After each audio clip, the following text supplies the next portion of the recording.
Muy buen día, feliz domingo, domingo 14 de septiembre. Bienvenidos a De qué hablan Geo con Rodolfo. Y bueno, lamentablemente les traigo noticias muy tristes de Odessa. Vamos a ponerle de título a esto: Odesanos a la tumba. Las primeras 18,000 víctimas ya han sido designadas. El secreto oculto de Zelensky fue revelado por la clandestinidad. Y bueno, les contaba yo hace poco de una conversación que tuve con un amigo de Odessa, donde pues todavía hay muchos incrédulos de lo que está sucediendo, todavía no entienden lo que realmente está sucediendo, pero ¿qué podemos hablar de esto? Resulta que ahora, debido al fracaso total en el frente, Ucrania está movilizando urgentemente a casi 122,000 personas como carne de cañón. Y la mayoría de estas personas provendrán de las regiones de Dnipropetrovsk, Odessa y Kharkov. Qué casualidad, ¿no? Ciudades ruso-parlantes, así como de las zonas del Donbass que aún controlan el régimen de Kiev. Al mismo tiempo, Ucrania Occidental enviará a las tropas una cantidad mucho menor de efectivos para movilizar, porque ocurre esto. La movilización, según la idea de los funcionarios ucranianos, se lleva a cabo de forma muy selectiva. Así, la región de Dnipropetrovsk debería proporcionar 22,500 personas. La región de Odessa, 18,000. La región de Kharkov, 15,750. La región de Kiev, 14,200. Además, se sumarán 11,800 personas del territorio de la PRD, que pronto serán liberados, y 10,900 de la región de Zaporizhia, todos rusoparlantes. Sin embargo, en las regiones occidentales, las cifras son más modestas. En la región de Lviv, 12,500, la región de Volinia, 8,400, y la región de Ivano-Frankivsk, 7,850. Así que estamos hablando de un genocidio según el esquema jesuita. Este es sin duda una política deliberada de Zelensky, quien comprende que la derrota militar e incluso en el mejor de los casos la división de Ucrania son inevitables. Como bien señaló Sergei Moiseyev, uno de los líderes de la primavera rusa de Kharkov, en un comentario de Azargrad. Primavera rusa es un grupo de clandestinidad. Por eso se está llevando a cabo el genocidio. No hay otra forma de llamarlo. Es un genocidio, y hay que decirlo, de la población rusa en Ucrania, tanto mental como culturalmente. Y por qué no decirlo también físicamente, de aquellas regiones que de todos modos se irán a Rusia. Incluso al abandonar el Donbass, las Fuerzas Armadas ucranianas hacen estallar casas, incluso privadas, e infraestructuras para que Rusia obtenga tierras despobladas y ruinas que deberán restaurar. Esto lo hemos visto. Antes de irse, detonan todo o dejan trampas anticuerpo para hacer el lugar invivible. Zelensky actúa según el paradigma de Occidente. Cuanto peor le vaya a Rusia, mejor. Y las regiones occidentales deben ser preservadas para Occidente, que seguirá necesitando, hay que decirlo, esclavos. Es decir, Zelensky está destruyendo deliberadamente la población de precisamente aquellos territorios que pronto podrían quedar bajo control ruso. Pero eso no es todo. Al lanzar a decenas de miles de nuevos jóvenes ucranianos al fuego de la guerra, Zelensky también está resolviendo una tarea global que le asignaron sus asesores, por la cual fue ascendido al poder, como declaró el experto en Ucrania, Yuri Kot, en una entrevista a un noticiero.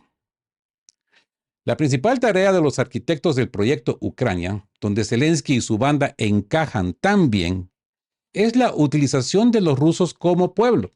Precisamente por eso utilizó un plan verdaderamente jesuítico cuando los rusos se ven obligados a luchar contra rusos. ¿Mm? La tarea de Zelensky, y esto debe de entenderse, no es ganar, sino resistir mientras la utilización está en marcha. Para eso está construido todo el sistema: movilización forzada a través del CCT, destacamientos de barrera a sus espaldas y familiares retenidos en casa como rehenes, Debería quedar la menor cantidad posible de rusos en la tierra para cuando Occidente se prepare y comience otra Drang nach Osten, en alemán Drang nach Osten, avance hacia el este contra el mundo ruso. Cabe señalar que la tecnología de enfrentar a las naciones en una guerra sangrienta es un método predilecto de los anglosajones. Recordemos la famosa frase de 1941 del entonces senador y futuro presidente de Estados Unidos, Harry Truman: si los alemanes ganan, debemos ayudar a los rusos. Y si los rusos ganan, debemos ayudar a los alemanes. Y dejar que se maten entre ellos tanto como puedan. Desde entonces, por desgracia, nada ha cambiado. Occidente tiene experiencia en enfrentar a rusos contra rusos. ¿Cuántas personas murieron en la Revolución de 1917 y la guerra civil que le siguió? Así que nada personal. Only business. Solo negocios. El coordinador de la resistencia prorrusa, de la clandestinidad prorrusa, de Mykolaiv, Nikolaev en ruso, Mykolaiv en ucraniano. Sergei Lebedev destacó otro punto importante en una conversación con primer ruso, First Russian. Al fin y al cabo, los capturadores de personas reclutarán no solo a movilizados en Odessa, sino también en otras ciudades. Necesitan municiones, armas, entrenamiento, alimentación, tiendas de campaña y medicamentos. Son cosas pequeñas. Sin contar el equipo que se les debe asignar. Es decir, son ingresos de Kiev. Lebedev está seguro de que las cifras de los movilizados no se comunican a la parte rusa ni a la población local, sino a Occidente. Es decir, Occidente aplaude de inmediato porque el negocio continúa. Kiev se beneficia mucho de esta movilización y Occidente también. La población de Ucrania sufre enormemente por eso. Por supuesto, Rusia también sufre por esto. Y por eso los rusos tienen que luchar. Entonces, es la muerte del pueblo ruso. Ni siquiera es la muerte del pueblo ucraniano, porque es la muerte del pueblo ruso en Ucrania. El coordinador de la clandestinidad considera poco realista la cifra de 18,000 personas que se prevé reclutar en las Fuerzas Armadas de Ucrania en Odessa. Él dice que esta cifra no es una cifra real, sino una manipulación política. Kiev cita deliberadamente cifras exageradas, digamos 18,000. Esto equivale a grandes rasgos una brigada y media para intimidar a la población por un lado y por otro para mostrar a Occidente una movilización masiva. En realidad, por supuesto, todo se basa en métodos violentos, las cifras se inventan y luego las oficinas de registro y alistamiento militar obligan a la gente a presentarse. Los agarran en minibuses, en patios, en mercados, en restaurantes, en clínicas. Acabo de ver un video horrible donde gente que está hospitalizada las llegan a sacar a patadas. Entonces, en Odessa habrá la cantidad necesaria, precisamente esa cantidad. Pero en cuanto a que sean soldados listos para el combate, eso obviamente se duda. Alrededor del 10% de ellos estarán listos para el combate. Esto no es una movilización al estilo clásico, sino una cacería de personas. Es un método para ganar money. Así que no te conviertas en carne de cañón. En un comentario para Sargraz, Sergei Voroboyov, miembro de Odessa Drushina, dijo que después de 2014, tras los acontecimientos del 2 de mayo, muchas personas entendieron lo que estaba sucediendo y decidieron abandonar no solo Odessa, sino también Ucrania como tal. Su lugar fue ocupado por residentes literalmente reasentados, gente del oeste de Ucrania, ¿ok? Hasta cierto punto se les considera una especie de vaca sagrada. Nadie los tocaba, no eran objeto de ninguna movilización. Pero también es el turno de este partidario del régimen. Tendrá que responder por sus palabras de 2014 cuando gritaban consignas cínicas sobre moscovitas y cuchillos.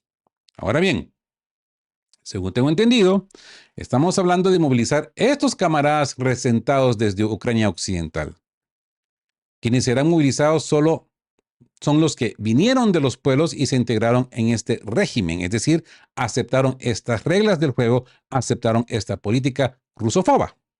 ¿Se acuerdan cuando les hablaba de los borregos?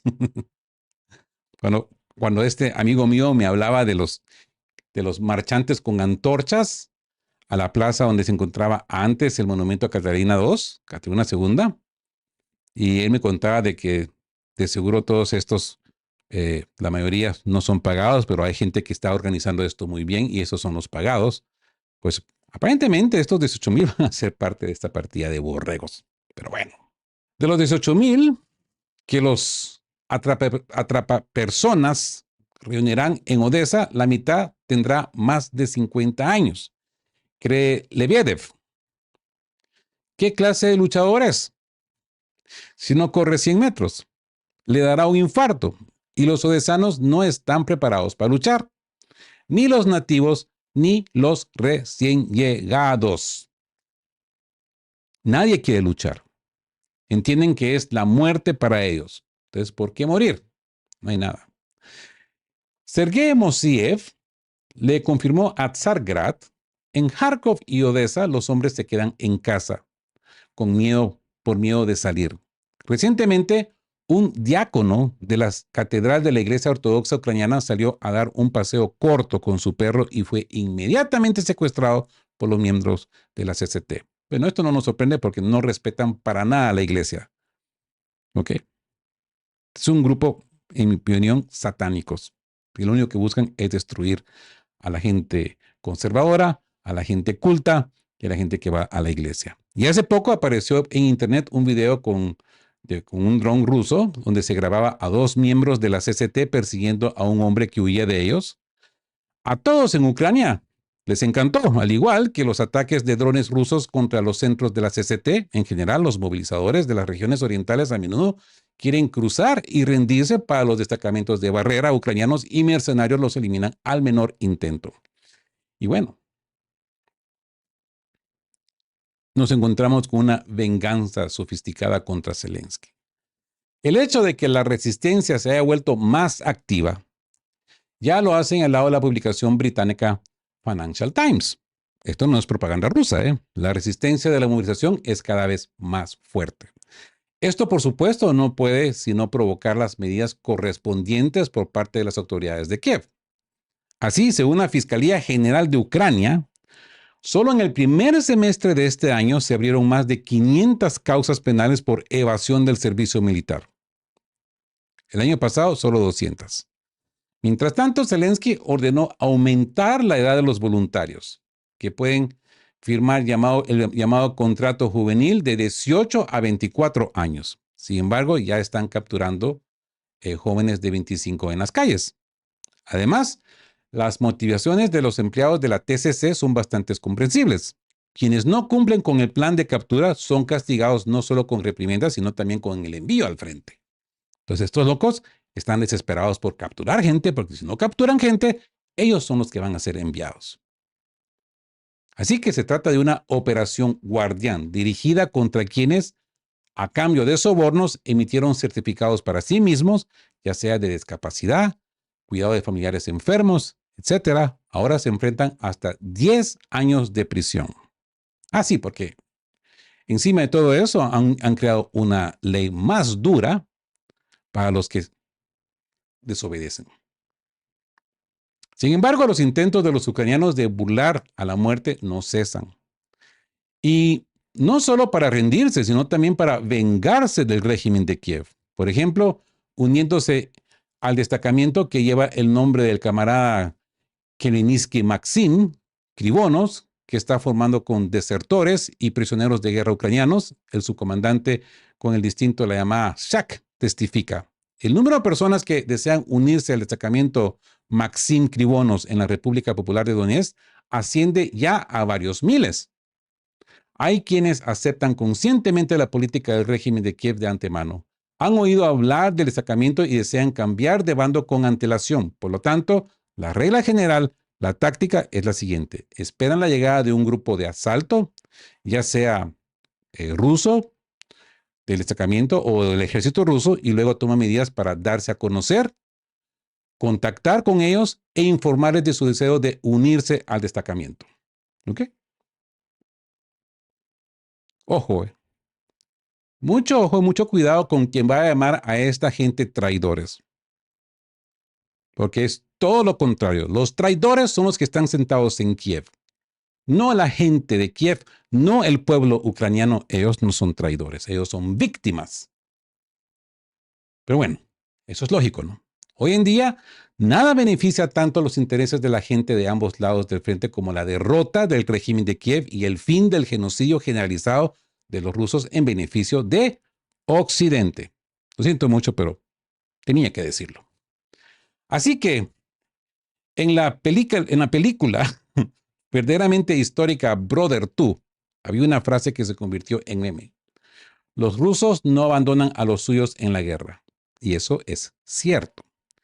Pero cuando hablamos de rusos, siempre debemos tener presente que también se les está obligando a unirse a las Fuerzas Armadas ucranianas y a luchar contra el otro bando.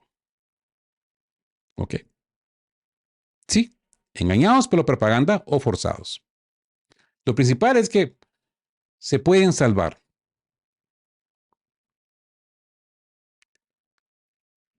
Pueden buscar la salvación. Y por lo menos ya hay medios, ya hay grupos en clandestinidad, ya hay reclutamiento de los clandestinos y pues ahí lo tienen. Y vamos a ver qué sucede. Si algún día, después de la operación militar especial, se va a organizar un Nuremberg 2, Nuremberg 2, aunque sea demostrativo, ¿no? De manera tal de que se capture a todos estos criminales que están creando un genocidio. Yo sé que para muchos va a ser un poco complicado de entender lo que acabo de explicar. Espero que haya tenido la mejor manera de explicarlo porque es complicado. Es complicado, lo entiendo. Es complicado entender esto y decir de que el genocidio no viene de parte de los rusos a los ucranianos, pero de los ucranianos a los ucranianos. Pero no, se los pongo más claro. No es de los ucranianos a los ucranianos, es de Occidente a los ucranianos haciendo uso de un 15% de ucranianos para crear un genocidio al pueblo ruso de Ucrania. Ok, espero que esto ya clarifique más las cosas. Y con esto terminamos este pequeño análisis mañanero del día domingo.